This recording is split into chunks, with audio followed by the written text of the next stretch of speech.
Hello, everybody, and welcome back to the Logan Blackman Show YouTube channel. It's been a long time. It's been a very long time since we've seen each other on this YouTube channel.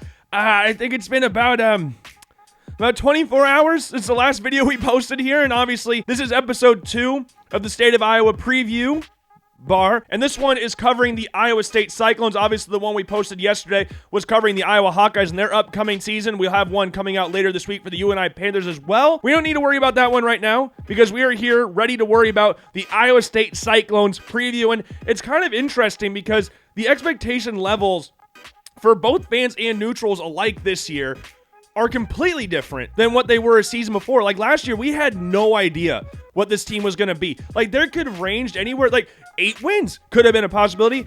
As equally, there could have been a possibility that they won 2 games or something like that. We just had no idea what the Cyclones were going to be. At this point last year, we didn't know who the starting quarterback was because remember Hunter Deckers got caught in the gambling probe, which took out a few other Iowa State players as well. And going into last season's game, season opener against UNI, which I had UNI winning for some reason, looking back in hindsight, it's like, wow, we actually thought UNI was going to win that game.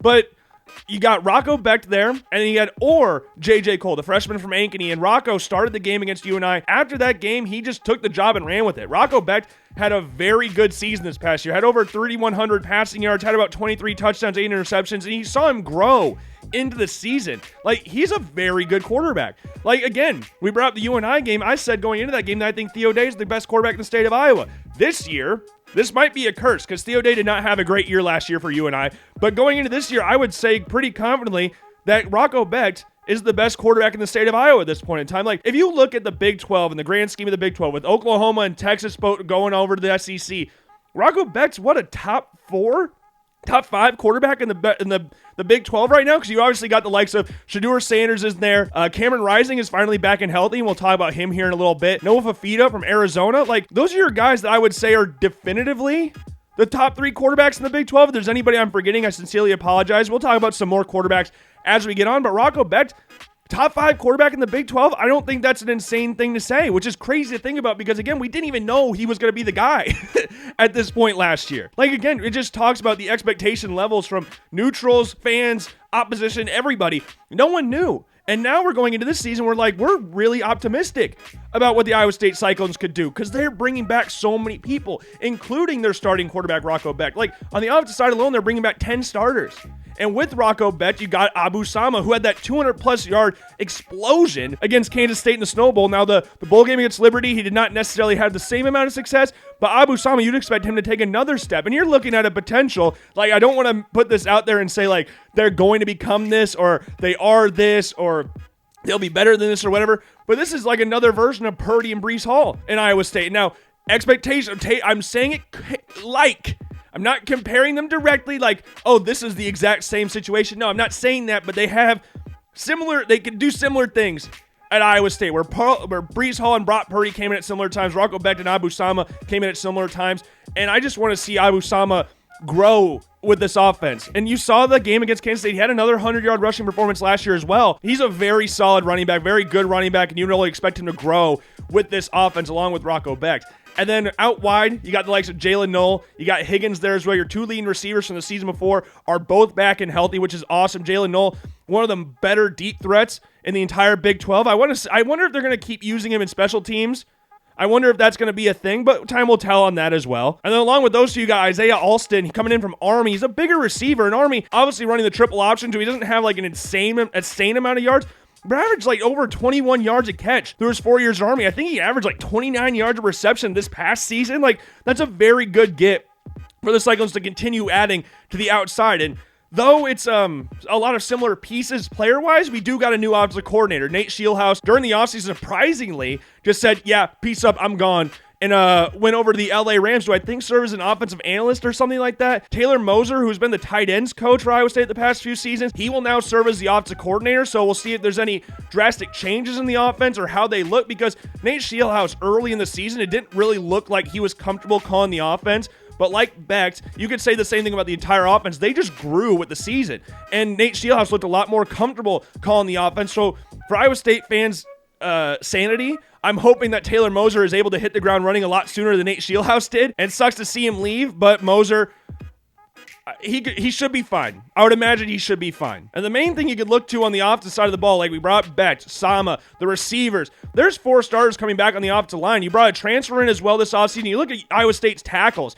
They're both 6'9". And with Ryan Clanton still being there as the offensive line coach coming from UNI, they're starting to look like UNI's offensive line, where they have these absolute behemoths on the offensive line. Like, you remember when Ryan Clanton was at UNI, the tackle pairing, one of the best tackle pairings in FCS history, but Spencer Brown and Trevor Penning, 2 starters in the NFL. Spencer Brown's been a 3-year starter for the Buffalo Bills right now. Those 2 were stalwarts for UNI on the offensive line. The Iowa State offensive line with Ryan Clanton, who's a very good offensive line coach, will continue to get better because that's always been a problem issue. Not always, but in recent years, it's been a very big problem issue. So Ryan Clanton's continued development on the offensive line will only help the offense grow. And with all these players coming back, the offense, it's going to be fun to watch. I'm not going to lie. It's going to be fun to watch. But the main thing with Iowa State, much like we talk about the Iowa Hawkeyes, Iowa State's defense is their main calling card. John Heacock is one of the best defensive coordinators in all of college football, with Iowa State running their 3-3-5 defense. Their secondary, yeah, they might not have TJ Tampa. They might not have that big star name in the secondary, but they've still got depth, and they've got very good players in that secondary. Jeremiah Cooper is one of the best defensive backs in college football with Miles Purchase. Like Cooper this past season, he had 5 interceptions, and he got 2 of them, I believe, against UNI. It felt like every single game he got an interception. Obviously, that's not exactly accurate, but regardless, it felt like he got an interception every single game. You got Bo Fraylers back as well, one of the best players on the defensive side of the ball as well. And also in the secondary, you got Darian Porter and Malik Verdon. You got 2 6'4" pieces in the secondary. You got size advantages in the secondary. And you go a little bit further up the field, Iowa State's linebacking core, they're bigger dudes. They got about 3 or 4 guys that are 240 plus pounds. And you look at the D-line, that's another strong area for Iowa State. So this defense is just going to be a problem again. Iowa State's always very solid on the defensive side of the ball, and the offense keeps improving like we expect them to. There's no reason why Iowa State can't be and it's so crazy for me to say this, or at least to think about it in my head. Iowa State realistically has a chance to actually challenge for the Big 12 this year. If Rocco Becht can continue his development, if Abu Sama builds on what we saw at the end of last year, if Iowa State's defense with John Heacock and all those players we mentioned continue to dominate like they did, then there's no reason why Iowa State cannot be one of the challengers for the Big 12, which, again, is that it feels like a foreign concept, but that's the reality in which we live, in a completely different reality in which we lived a season before. It's insane to think about this kind of stuff, but that's where we're at this point in time. And, like, real quick, before we get into the schedule for Iowa State, how do I want to do? Make sure to follow and subscribe to all the different social media accounts down below. Check out the Apple Podcast and Spotify account down in the description as well. Make sure to like the video. Make sure to check out the Iowa Hawkeye season preview as well. That's not where I was thinking of going with that. But then looking towards this next season, week 1, you've got North Dakota, the Fighting Hawks, not the North Dakota State Bison, who take on Colorado week 1, which is going to be a very interesting game. But North Dakota, they have a new quarterback. Max Schuster, their starter for the past 4 years, transferred up to Michigan State. He'll be backing up Aiden Childs up there. This year, they got Simon Romfo. He's a 5'11" junior, I believe. He played sparingly at quarterback, hasn't really thrown the ball a lot, but this dude, they put him on special teams. I think he appeared in every game last year, all on special teams, and had a few moments sparingly at quarterback. He's a local kid, first-year starter. Iowa State with the defensive line that we talked about a little bit. The secondary could cause some problems as well.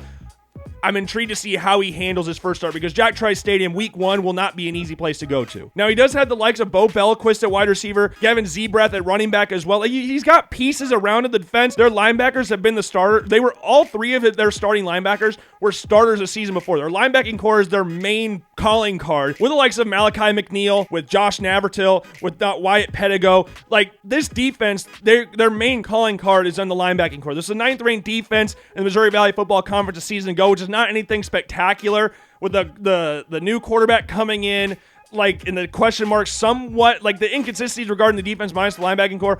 I don't think Iowa State will struggle too much in this game. Obviously, Matt Campbell doesn't like to show a whole lot in his first week of the season, especially with Iowa coming into the next week. Like, I don't think this will be an insanely high-scoring week 1 for either one of the top two state of Iowa teams, because Iowa's playing Illinois State, another Missouri Valley Football Conference team. I just don't think they're going to be showing a whole lot in that game, but I do think Iowa State wins this game regardless. And going into the next week against Iowa, going to Kinnick, like we brought up in the Iowa video, the last time Iowa State beat Iowa was at Kinnick Stadium 2 years ago. Like, this is a game that you could literally just flip a coin.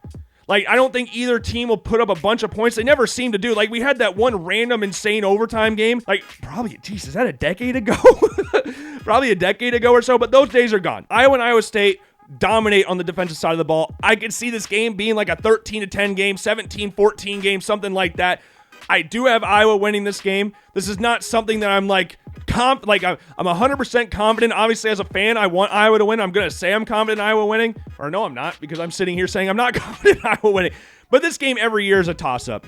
I am going to say, with it being at Kinnick Stadium, Iowa going with a win last year, I do think Iowa will get the dub, so Iowa State will be starting the season off with a 1-1 record. Then week 3, Iowa State will be taking on Arkansas State. This is a home next year, I believe. And Arkansas State's returning 10 starters on the opposite side of the ball. Like, I think the best thing to say about Arkansas State, the most definitive thing I could say about Arkansas State is that when they score, oh boy, they score. But when they don't, they don't.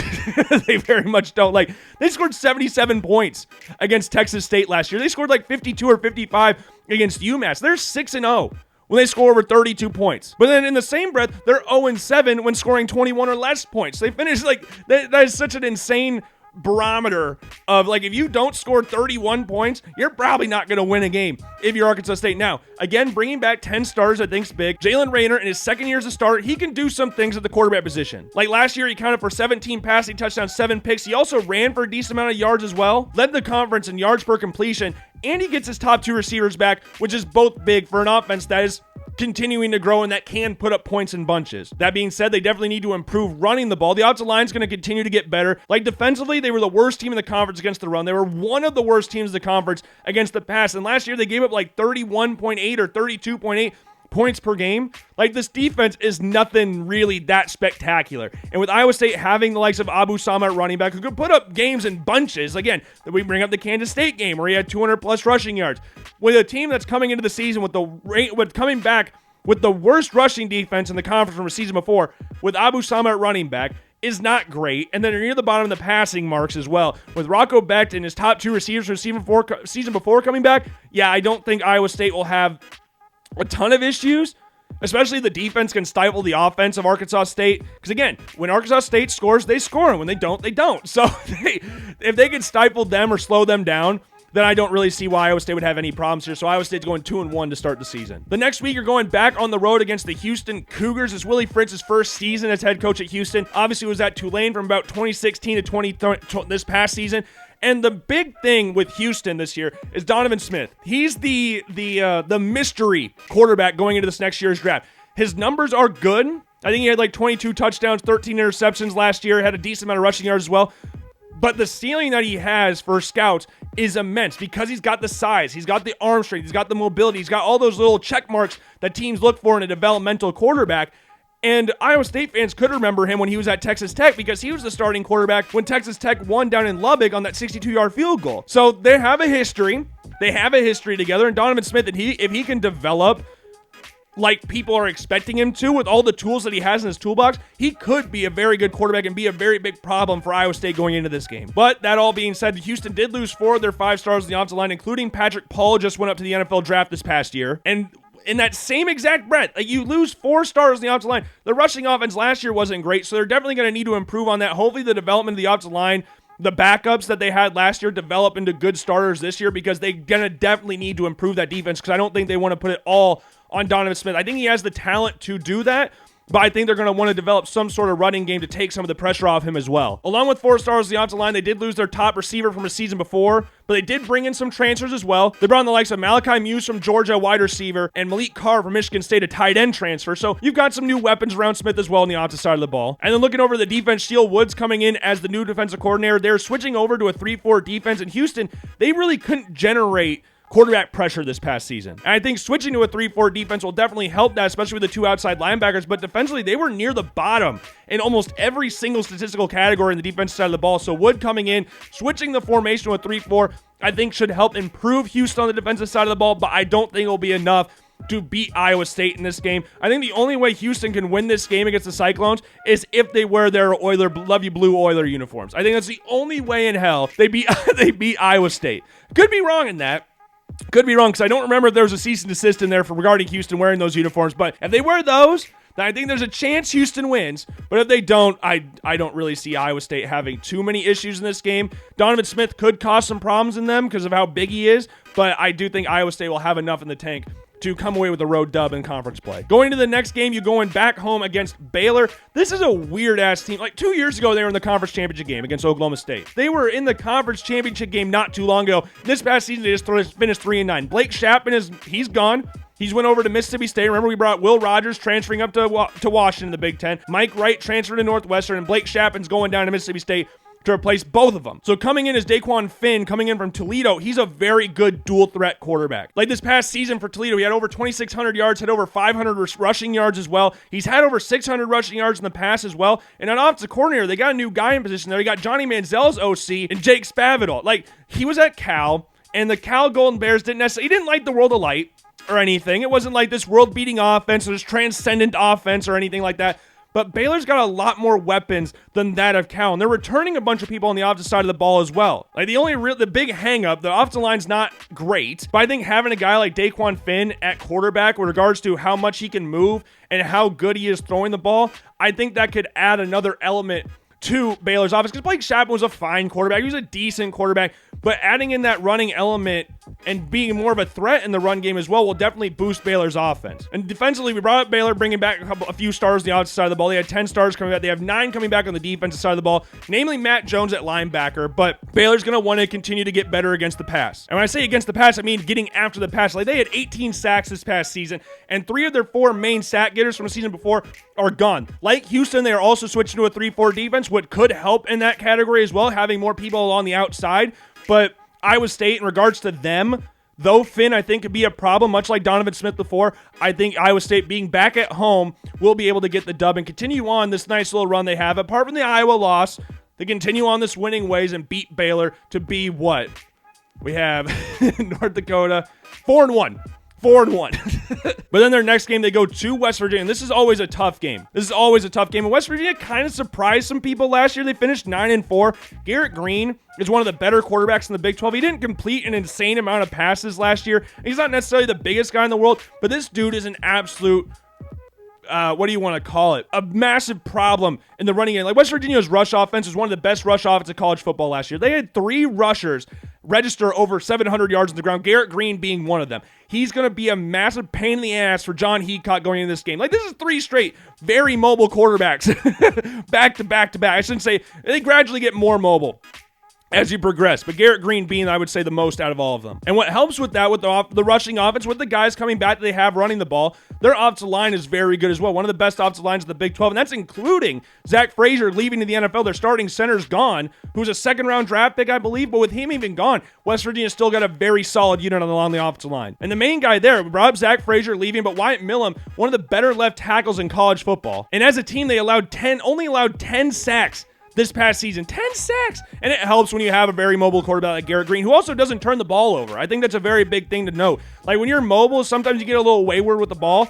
He doesn't really turn the ball over that much. You would want to see that completion percentage definitely go up for him going into this season, though. And along with Green running the ball, they have a very, I love this phrase. I remember back when USC was dominant with, Reggie Bush and Lendell White, they have a thunder and lightning duo at the running back position. Now you got the likes of Jaheim White, who's 5'7", 185 pounds, and CJ Donaldson, who's 6'1", 238 pounds. Like, they've got a nice little balance there in the running game that always keeps defenses on their toes. Again, this is a top 4 rushing offense in college football last year, with a good offensive line returning their top 3 rushers from a season before. So they're going to be a problem in the run game continuing going into this one. And not only that, they had one of the best pass rushers in college football this past season. Now, there's only 5 starters returning, which is going to make things a little bit interesting on the defensive side of the ball. But what makes this defense very interesting, 6 of their top 9 tacklers from the season before are defensive backs. Their defensive backs get very busy when it goes to swarming around the football. And now Lee Kapolga is gone. They still do have the likes of Sean Martin, who will be a big player going into the season, coming off the edge. Aubrey Brooks, Anthony Wilson will also be there. Like, this is a West Virginia team that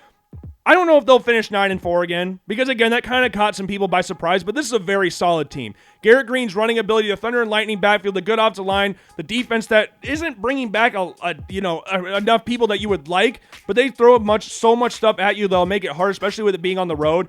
I am going to have West Virginia coming away with the win this game, so Iowa State back on the losing train, now dropping to 4-2 on the season. Their next game, they're back at home against UCF. This could be a very tough game. They bring in KJ Jefferson. John Reese Plumlee's gone now, and KJ Jefferson is just an absolute unit at the quarterback position. Similar to that we brought up with Donovan Smith before, just an absolute behemoth at the quarterback position. He's a very good runner. Like you saw with Sam Pittman's offense down in Arkansas, he is one of the most physical runners in all of college football, and he's got an absolute hose for an arm as well, but we didn't really get to see that while he was at Arkansas. We saw a lot of short passes. We didn't really get to see him uncork a bunch of passes down the field, but he's very talented, big dude. It's gonna be difficult. He's going to be a very difficult quarterback to bring down. And joining in the backfield is RJ Harvey, who had 1,400 yards rushing this past year. Like, you imagine a KJ Jefferson and RJ Harvey backfield? Like, we got the KJ, the RJ. Harvey ran for 1,400 yards this past season, and he's coming back. So adding that with a physical runner at the quarterback position, that makes them even more difficult to stop running the ball. And though Javon Baker's gone, obviously, with the New England Patriots right now, they do bring back a 900-plus yard receiver in the form of Kobe Hudson, so that's a big get for him on the offensive side. And as for the defensive side, you look at their defensive line. That's their main strength. Their calling card on the defensive side of the ball is the defensive line. You've got players like Lee Hunter, Malachi Lawrence, Nijak Kelly's a Miami transfer. Like, bringing him in is a massive get for UCF. And then you keep looking on the defensive side, like 6-1 when they allow 26 or less points, and 0-6 when they allow more than that. They're good against the pass as well. KJ coming in will be a big factor. I've flipped around back and forth this one a bunch. I could see a reality where UCF comes away with a win here. I am going to stick with Iowa State just because it's at Jack Trice. That's my main reason against that. But I would not be shocked in the slightest if UCF did manage to come up to Jack Trice and come away with a W. The next week of the regular season against Texas Tech, Tyler Show is gone at quarterback. Morton is in as the full-time starter. And we saw him a decent amount last year, 15 touchdowns, 8 interceptions this past season for the Red Raiders. But I'd say the main thing Morton needs to work on, he just needs to not turn the ball over. And you could say that with everybody, but turning the ball over is key, and Iowa State is a defense that will love to force turnovers. Now, what helps is that you're bringing back your top running back from a season before. Like Taj Brooks this past season, 1,500 yards, 10 touchdowns. Like, that's a big get for having a younger quarterback you need to have turn the ball over less. Having a running back like that in the backfield is big for him. You're also bringing some transfer wide receivers as well, in the likes of Joshua Kelly, Caleb Douglas from Florida, and Coy Eakin, who was there last year, but we're expecting him to have a bigger role going into the season. On the defensive side of the ball, they're just middle of the road, very decent on the defensive side of the ball. Like, you got the likes of Ben Roberts, you got CJ Baskerville at safety, both leading tacklers from a season before. It being at home, I think it's going to be enough. I think this could be a tough game. The Big 12 is a tough conference, and Iowa State's got an interesting schedule. A very interesting schedule, I think is the best way I could put it. But I do think Iowa State being at home, this is at home. This is at home. Should be able to get one over against Texas Tech. Next week, we got at Kansas. I guess technically at Kansas. It's at Arrowhead. And this is a tough game because the main reason it's a tough game because Jalen Daniels should be back and fully healthy. Like, I think he dressed. I could have this wrong. I feel like he dressed every single game this past year and barely played. Like, Jason Bean came in and he played solid. Very good on the run. Inconsistent at times as a passer, but very good mover. Jalen Daniels is a better quarterback than Jason Bean. I would imagine if he is healthy, this will make it a lot more challenging. This is a game Iowa State lost last year. And what makes it even worse for Iowa State is that their top two rushers for season before are both back. Like Devin Neal with his 1,200 yards rushing last year, 16 touchdowns. Like, that's a big problem to have, especially if their number one quarterback from the season before is actually back and actually healthy. And though they do have some new pieces on the offensive line, I would expect the offense to continue to develop. Defensively, they got one of the best pass defenses in the Big 12 and even just college football in general. Kobe Bryant, no, not that one, is one of the best cornerbacks in college football in general. Like, he's a very, very, very good corner, even though he spells his name a little more interesting than others, but he's a very good cornerback nonetheless. And his partner in the secondary, Mello Dotson, provides them with one of the best corner tandems in football. And the safety tandem as well. You've got the likes of Marvin Grant, and you've also got DJ Burrows. Tough safety tandem. One of the best overall secondaries in college football. I would imagine, though, with this game being at Arrowhead, there's going to be a lot of Iowa State fans that go to this. Iowa State fans travel in droves to Kansas City. You look at the Big 12 tournament in basketball, travel in droves to get down to Kansas City. With it being against Kansas, though, and a tough Kansas team with Lance Leipold, with their starting quarterback being back, I do think I'm going to give Kansas the edge here. Just slightly give Kansas the edge here, so this will be Iowa State's third loss on the season. And the next week, they're back at home against Cincinnati. This is Scott Satterfield's second season as a head coach. Remember, he placed Luke Fickell, went up to Wisconsin. Cincinnati was not very good Putting it lightly, they were not very good last year. They finished 3-9 last year. They brought in a drove of transfers. Like, I remember going over this video last year and just talking about how many people Cincinnati brought in. Like, it was just a completely new team. Much like we talked about with Iowa State being a bunch of question marks, Cincinnati was even more so because they just brought in transfers. Like, Emory Jones came in at quarterback. They brought in like 800 different wide receivers. Like, it was just a giant question mark going into the season for Cincinnati. And in this matchup of the Chili Bowl, which is what everybody's been calling it, which, again, I've talked about this with some of my friends. That chili cinnamon roll thing that people claim is from Iowa, I've lived in Iowa my entire life. It just must not be a Des Moines thing because cinnamon roll and chili is not a thing. I'm sorry. It's just not a thing. It's not a thing. If you say it's a thing, it's not a thing. You're coping. I'm sorry. I don't know what to tell you. It's not a thing. Skyline Chili can get out of here as well. That is a real thing, but that shit's just nasty. That's just nasty. And we brought up Emory Jones. Brandon Sorsby's coming in at quarterback. He transferred in from Indiana. 15 touchdowns, I believe he had this past season for the Hoosiers. And I think what also helps him out is that he can move a decent amount as well. 15 touchdowns, I think 5 interceptions throwing the ball, but he can move. So that'll add some wrinkles into the defensive side of the ball for Iowa State as well. You're also bringing back Corey Kiner, who had just over 1,000 yards this past season running the ball. And what helps that even more so, the mobile quarterback and a running back that's coming back off a 1,000-yard season, all 5 starters on the offensive line are coming back. And you want that consistency from that unit up front, especially when you're a team that wants to run the ball. And looking on the defensive side of the ball, Dante Corleone is one of the best defensive tackles in all of college football. I'm fairly confident he'll be one of the top draft picks in the defensive line unit coming up this next April. But that being said, though they have one of the best defensive tackles in college football as a unit, they're not great in stopping the run. They're not great in stopping it. They're going to want to continue to develop running the ball on the outside side of the ball, but defensively they need to improve stopping the run. And with Abu Sama there, Rocco Betts, I would expect him to be a little bit more used in the run game because he is a good athlete. Rocco Betts can move. And with it being at home, Cincinnati I would expect to improve. They're not going to be 3-9 again this next season. I would expect them to get close to the 5-6 win mark. But it won't be at this game.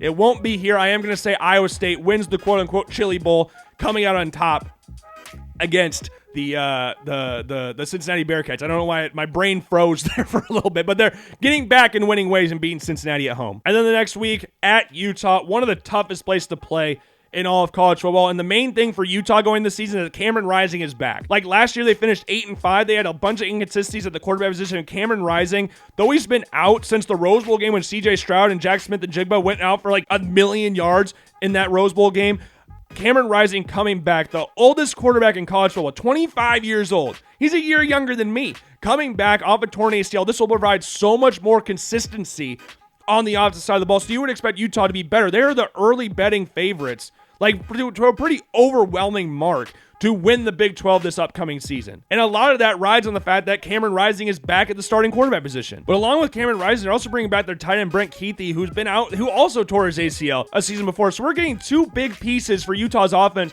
back this upcoming season. So again, this continued improvement for Utah on the outside of the ball will be big with these 2 coming back. And then you look at the defensive side of the ball, they're bringing back 9 starters on defense. Their linebacking core and defensive line have been their main calling cards for the past however many seasons, with Junior Tafuna being the main guy in the middle of that defensive line. And just with, again, Cameron Rising coming back, with this game being at Utah, which is again one of the toughest places to play in college football. I wouldn't be surprised this game was a night game, and if it's a night game, you might as well not even show up. That sounds worse than what I'm intending it to be. It's just how tough Utah is to play at home at night. But I am going to say Utah comes away with the win against Iowa State on the road. Or at home, I guess you could say, for Utah's point, on the road for Iowa State. And then the final game of the regular season is against Kansas State. Avery Johnson is coming in to be the starting quarterback for K-State. Will Howard, we talked about in the Iowa preview, transferred over to Ohio State, a veteran presence for Kansas State. But Avery Johnson, he looks like he could be something really good. He could be. He's got the size. We need to see some consistencies a little bit more as a passer. You saw him the most you saw him last year, at least I did, was in the Pop-Tart Bowl against Kansas State. And though the passing was kind of like this throughout, his running numbers were very good. And what's good about him, throughout his time at Kansas State this past year, I think he played in about 8 games, he never turned the ball over. He had 5 touchdowns, 0 interceptions. He had some games where he played really good and some games where he kind of dipped a little bit. So you just want to find that middle ground, or preferably for Kansas State, stay up in the higher ground and get really good consistency from the passing game, but his running ability will cause a lot of problems for Iowa State. And along with him, DJ Giddens is also back at the running back position on over 1,000 yards rushing, so you have those two in the backfield, which would be big. Cooper Beebe is gone, and Ben Sinnott at tight end as well. Those are two big pieces on the opposite side of the ball, so there's going to be, like, I wouldn't be surprised there's some question marks there, but with Avery Johnson's ceiling, I think a lot of people are expecting him to, like, take the starting job and run with it and maybe even expand on what Will Howard did there, even though there's some big names on the opposite side of the ball that are gone from a season before. And on the defensive side of the ball, they are returning 8 starters. There's a very solid defensively. Their linebacking core is their main strength, with the likes of Austin Moore being the main guy in there. We also got the likes of Densman Perrell. You got Austin Romaine in there as well. Like, just solid linebacking core for Kansas State. And you got Marquez Sigel and you got VJ Payne down there at the safety position as well. Very solid safety tandem. I've toyed back and forth with this game a lot. This is big. This is big. Kansas State is one of the favorites along with Utah to win the Big 12 this upcoming season. But with Iowa State coming off a loss, with this game being at Jack Trice Stadium, and I would imagine this game's going to be a night game. Whether the Utah game is or not, I don't know. But this game just feels like an Iowa State night game. This game's always an interesting one. Farmageddon is one of the more highly unpredictable games in the Big 12. And I am going to say Iowa State wins this game and comes away with an 8-4 record. I wouldn't be shocked. There's a few games you could flip back and forth here. Hell, the Iowa game, you can flip back and forth. The West Virginia game, you can flip back and forth. Even some of the wins, you can flip. Kansas State, you could flip back and forth. UCF, I think, could be a very challenging game. A lot more challenging than I think some people are giving it credit for. But regardless, 8-4, building on what they did the season prior, I think this is a very reasonable schedule. I feel more confident for Iowa State and Iowa State fans going into the season than I did at any point around this time last year. So I'm excited to see what they do as a neutral. Like, I know I'm an Iowa fan. I'm not a fan of Iowa State by any means, but I'm intrigued to see what they do. I'm intrigued to see the development of Rocco Becht. I'm intrigued to see the growth of this offense as well. It's going to be an interesting one. A very interesting season. A lot of things could go a lot of different ways for Iowa State, and only time will tell on if this record is exactly right. So far through 2 videos, we have Iowa going 10-2. We have Iowa State going 8-4. You and I's video will either come out on Thursday or Friday. I'll have to let you know about that. But with that being said, I've been Logan Blackman. Hope you enjoyed the video. If you didn't, I sincerely apologize. Check out all the links in the description down below. And yeah, I will see you guys later. Peace.